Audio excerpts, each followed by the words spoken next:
Olá pessoal, meu nome é a professora Rosane. Então a professora vai estar trabalhando o assunto do primeiro ano, módulo 1, primeiro assunto que vocês têm lá na apostila, tá? O que é esse assunto que vocês têm lá? Língua e linguagem, tá? É a forma como nós nos comunicamos, nós falamos, como nós expressamos nossos sentimentos, vontades, as reações que nós temos.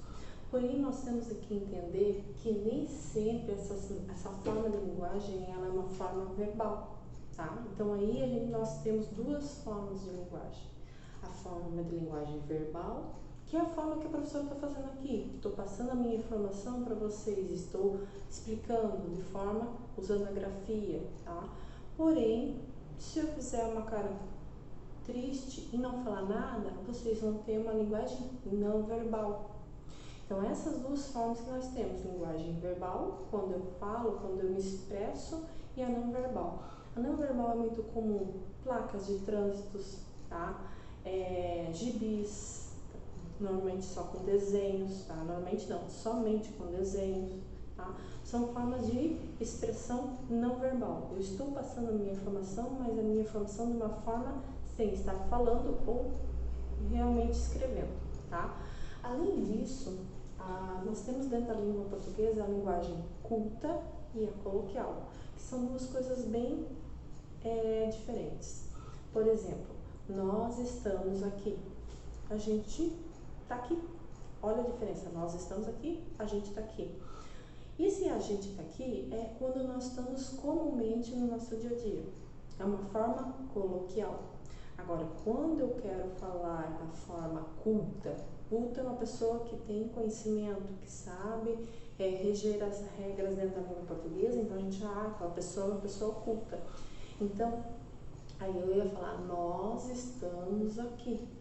Então, essa é a linguagem culta e a linguagem coloquial, que tem essa diferença, tá? Então, coloquial é do nosso dia a dia, do nosso cotidiano, tá? Não seguindo tão ao pé da letra a língua portuguesa.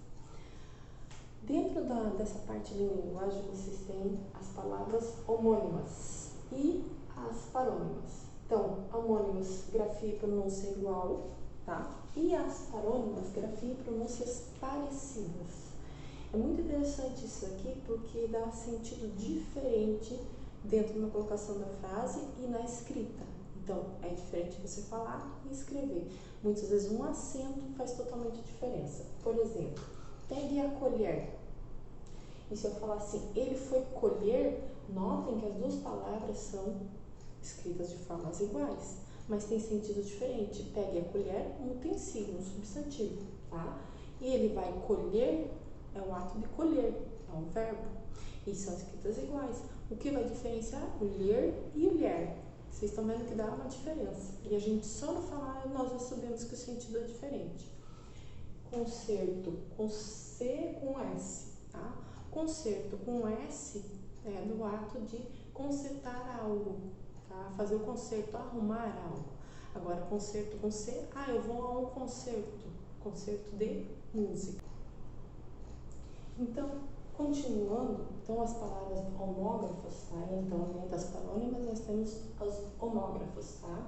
Que elas têm a mesma grafia, porém, sentidos diferentes. Como assim sentido diferente? Por exemplo, só um acento vai fazer diferença nessas duas palavras. Crédito, substantivo, você tem crédito na praça. Tá? Quer dizer que você tem dinheiro para fazer o financiamento. Agora, credito, verbo de acreditar, quer dizer que eu tirei um crédito, tá? Então, é diferente, são duas coisas diferentes. Agora, por exemplo, crítica, substantivo, ele fez uma crítica. Agora, crítica sem criticar, tá? A gente falar de criticar, ele está a criticar a sociedade, tá? Então, é verbo. Então, entre ter um acento e não ter, a gente pode ter diferenças. Então, a gente tem que entender que a língua portuguesa, ela tem essas diferenças e aí é muito importante isso para quando nós formos escrever um determinado assunto, nós consigamos expressar o que realmente nós queremos passar naquela informação, tá?